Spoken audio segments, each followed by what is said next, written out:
Hi there, I'm Ebony McKenna and I'm putting out this 15-minute, hopefully keep it to 15 minutes, guide on how to use the apostrophe.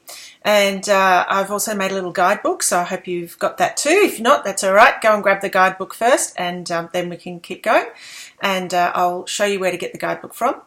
Now, the great thing about the apostrophe, even though it's very confusing to some people, is that there are basically two rules.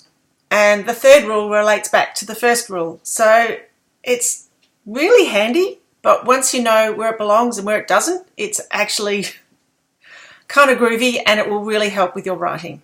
So without further ado, let's just go straight into it and say, what's the first rule of the apostrophe? The first rule of the apostrophe, we don't talk about apostrophe club. The apostrophe is used to indicate missing letters in a word or missing numbers in a date. So in spoken English usage, we often combine two words into one. It speeds things along, but that's in everyday speech.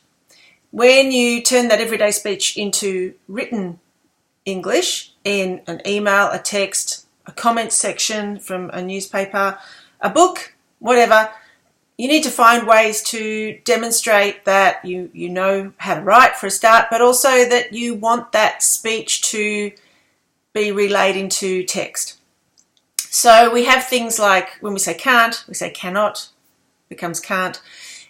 If you have people who only speak in full words, it will make them sound very, very formal. That can be handy for someone who you need a character to sound very formal.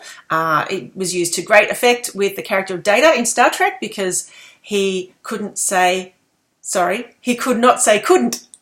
Anyway, so here's some examples of what's called a contraction, where we take a word out of a letter and contract it, and then put the apostrophe in where the missing letter is. So we have cannot becomes can't, they are becomes there, we are becomes we're, we have becomes we've, loads and loads of examples there. So what you need to do is you've got sometimes two words where you've taken out a couple of letters between the end of the first word and the start of the next word.